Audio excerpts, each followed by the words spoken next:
We're talking with Dr. Nathaniel Cogley. He's the head of the Department of Government, Legal Studies, and Philosophy at Tarleton State University in Stephenville, Texas, who joins us this evening.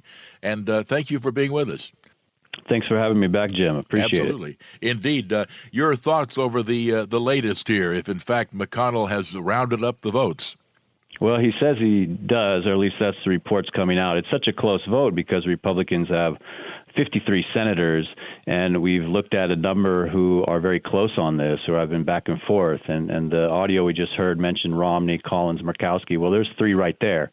So if McConnell thinks he has the votes and he has one of them, just looking at the questions that were asked tonight, it might be Murkowski. She was asking questions that would help her get to a not guilty vote. She talked about what if there's mixed motives? What if the president wants an investigation that's both in the national interest and happens to benefit him personally? That's a good line of questions for her to get away from trying to vote guilty here. And a lot of this uproar about whether or not John Bolton's going to testify, John Bolton seems to be presenting himself, or at least in this manuscript, as a relevant question on whether or not the allegations against the president are true. But there's a secondary question that the prosecuting side has to make the case for. If even the allegations are true, do they justify conviction and removal from office? And that's a totally different line of questioning. And that there's another weakness in the prosecution's case, whether or not, the president, wanted to have these investigations before releasing the funds is different than whether or not that's a crime that justifies conviction and removal. We have a treaty with Ukraine on assistance in legal matters. Section 684 of the Impoundment Control Act lets them temporarily defer funds within the fiscal year. So the House has a tough time making both of those points. And interesting that you mentioned Murkowski, since these reports also indicate there was a meeting this past day between Mitch McConnell and Lisa Murkowski of Alaska. 1-866-50-JIMBO, our number, with Dr. Nathaniel Cogley of Tarleton State University. And we have a call from Kim in Shields, Michigan. And Kim, good evening. Good evening, Jim, and your guest. I just wanted to tell you, I found out a lot of stuff on my phone on Fox News. There's going to be a bunch of stuff hitting the fan. They discovered a bunch of old videos, and Trump announced that game over. These old Bolton videos, the one from August of 2019 when he was speaking with Radio Free Europe and Radio Liberty Clip, Bolton made no mention of any illicit pro quo and acknowledged, and Republicans had claimed that they were combating corruption in the Ukraine. And it was a high priority for the Trump administration. And Bolton also called Trump's interview with Ukraine's leader cordial, with no mention of any misconduct. That was in just this last August. And they've uncovered a whole bunch of videos, old ones, like 10, 15 years ago, where Schiff calls Bolton in regards to weapons of mass destruction and stuff. He said that Bolton is damaged goods, that Bolton bullies, marginalizes, and undermines those who disagree with him. And Schiff is also quoted as saying that he has serious issues, and would we want someone like with Bolton's lack of credibility? And Bolton himself has, this is a really interesting quote. Uh-huh. Bolton was quoted in Fox Business in 2010 as saying that he would be more than willing to lie if he felt it was in the nation's best interest. And he'd say something he knew was false. Yes, he would do that. And, it just goes on and on. Well, it apparently does indeed. Interesting information, of which I had not heard all of that. But suffice it to say that neoconservatives are not particularly beloved in the Democratic Party, nor in some of the more isolationist ranks of the Republican Party either. So, for what it's worth, I don't know, Dr. Cogley, I'll toss it at you. Well, there's a bunch of video of people being inconsistent. We have a lot of video. A lot of these politicians were in office back during the Clinton trial, and they were saying the opposite of what they're saying now on both sides. So we have video of people being inconsistent. This would be video of Bolton when he was still part of the administration saying, the president's doing the right thing with Ukraine and approaching it in the right way and concerned about corruption. One thing, Jim, from this original New York Times article that kind of broke the manuscript is there's some vague language in there that as people have cited that article, we've moved away from that language.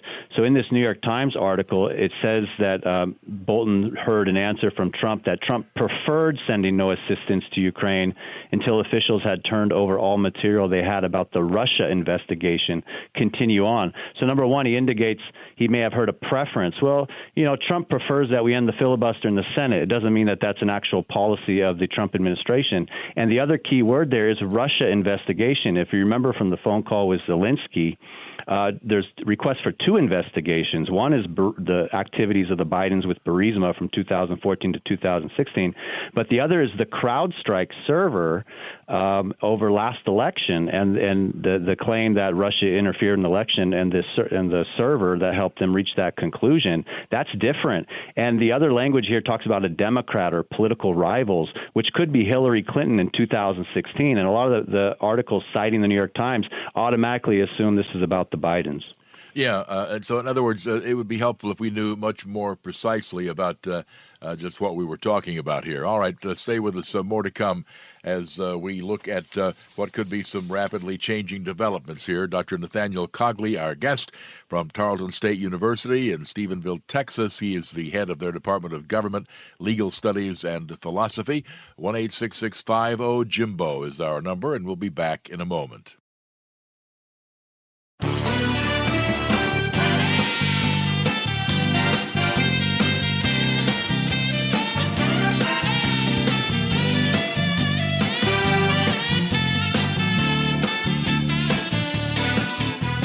Welcome back to the Jim Bohannon Show, 1-866-50-JIMBO, 1-866-505-4626, as it now appears possible by the nose counting of Mitch McConnell, who has a pretty reliable counter on most occasions, that he thinks he's got the vote to wrap everything up on Friday, both the question of whether there would be witnesses, namely none, and then the actual object of the entire trial, that is to say, a vote on whether or not the president is to be convicted and removed from office or acquitted. Our guest is Dr. Nathaniel Cogley. He heads up the Department of Government at Tarleton State University, and looking at where we stand, the arguments that you've heard back and forth now, we've had, of course, the presentations of the various teams, the House impeachment managers and the president's defense team, and we've had a day of questioning. In terms of well, let's say they were all in a classroom of yours and you were handing out grades. What would you give the respective sides? Well, I've always thought the contrast between the two teams is pretty stark. The House managers are themselves politicians who are up for re-election in a home district, and they're on national television. Their natural inclination is to play to the home district. We heard a lot of things from them that is not designed to convince senators to vote a certain way, but is designed to help script a narrative that's good for them. We heard Jerry Nadler called the Impoundment Control Act of 1974 the Anti-Impoundment Act of 1974. We also heard Jerry Nadler say that if any senator votes against the witnesses they want, they're complicit in Trump's cover-up. That's not designed to win over senators. We also heard Adam Schiff say, House managers are going to present their case, President's counsel present their case, we'll have the questioning, and then the trial will begin. In other words, he's suggesting that the trial doesn't begin until they're witnesses. The Democrats have very much tried to control the narrative of the president's motives and actions. And right now, when I hear from their side, I hear that they're trying to control the narrative for when they lose this case. In other words, they're going to say it wasn't a fair trial, it wasn't a real trial, we didn't get the witnesses we want. The president's team is a professional team designed to win the case efficiently. They're not up for election, and they're not playing to their home district. Certainly a very interesting point that you make. Indeed, I have said that from the beginning of this entire process in the committee hearings that occurred over on the House side, that a lot of members were simply collecting the tape necessary to make campaign commercials for their reelection. So an interesting point that has been brought forward. How would you compare this trial with what happened regarding Bill Clinton 20 years ago, in which, of course, he was ultimately acquitted? Well, I would say the accusation is closer to the Johnson trial. That was a trial over whether or not the president can do his job. Johnson was impeached for firing one of his members of his cabinet. Trump is being impeached for making decisions that presidents are allowed to make. They're just questioning his motives for those decisions. So the charges are more similar to the Johnson case, but the format that we're using for the trial is very much the Clinton case. There may have been some Republicans that wanted to dismiss outright, but because there's enough Republicans from very close swing states, it's not good politics for them to dismiss quickly and to throw out on summary judgment. What's good politics for them is to be patient, let the House managers make their case, let the president's counsel make their case, and then vote not guilty after going through this process. But this has been hard for the senators. They have to sit there. They have to be quiet, no cell phone. They have to listen to talking points from, partisan House politicians, and this is an interesting case where in a jury, a normal jury duty that a civilian might go into, you might be caught up in a trial and not really control the process.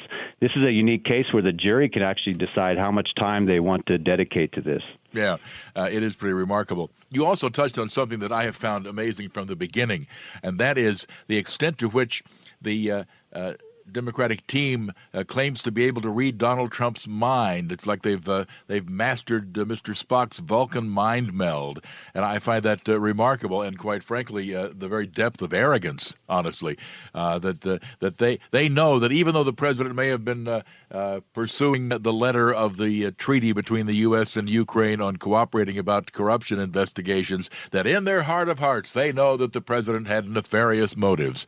Really, I mean that has struck me from the beginning as very presumptuous. Well, a lot of people are suspicious when you hear that after Joe Biden became point man on foreign policy with Ukraine, Hunter Biden got an $80,000 a month job on the board of Burisma. It's just suspicious. And whether or not there's something there, it certainly looks suspicious to people. The president in his call said it looks horrible. And what's interesting is to hear some of these lines of questioning about maybe mixed motives. The Bidens are bringing attention to themselves. And Dershowitz was saying when someone runs for president, it actually makes it more in the national interest to make sure someone running for president isn't involved in corruption or has a history of corruption or improper influence. So I agree with you, Jim. Yeah. In any event, what would this say for future such cases? I suppose since this is only our third presidential impeachment trial in U.S. history, let's assume that what we're hearing now actually happens and that this is summarily dismissed. Does that do anything in terms of setting precedent down the road? Because lawyers love precedent. Well, I think one interesting lesson here, this is the first time we've had an impeachment with a divided Congress. The Congress has always been the same party every time through the Johnson, Nixon, and Clinton process. This is the first time that the House is controlled by one party and the Senate is controlled by another one. And there was a time when Nancy Pelosi said, she wouldn't go forward unless it was bipartisan and overwhelming evidence. Exactly right. But yet she did. And I think one of the lessons here for the parties is your best strategy to govern effectively in the middle and to not overreach and overextend is do not select a speaker from one of your more extreme districts. Now, I'm from San Francisco. I love San Francisco, and I hope some family from San Francisco are listening to the show. But Pelosi is from one of the more extreme districts, and when the media pushes 85% of Democrats towards we have to move on impeachment, it's hard for her to hold the ground of I'm not going to do this unless it's bipartisan. Now, there's other Democrats from more swing districts, more moderate districts that could have held that ground. So I hope here the political lesson is the speaker. It's good strategy to have a speaker from a more moderate district. Mm-hmm. I would have to think so. Of course, obviously, that doesn't always add up to what the powers that be dictate when they, in fact, make their run for office. In point of fact, when she got the leadership of the Democratic caucus, it was over Steny Hoyer, her number two, and he is from a more moderate district, but of course, she had the votes. So So that's the way that goes. All right, we want you to be available a little bit later on. Our producer will talk with you and explain what we would like to do just in a few minutes from now. But in the meantime, our guest is Dr. Nathaniel Cogley. He is the head of the Department of Government, Legal Studies, and Philosophy at Tarleton State University in Stephenville, Texas. And we've been looking at developments which would appear to indicate, nothing cast in concrete yet, but appear to indicate that after one more day of questioning, the entire process, to include a verdict, could wrap this up on Friday. Back in a moment.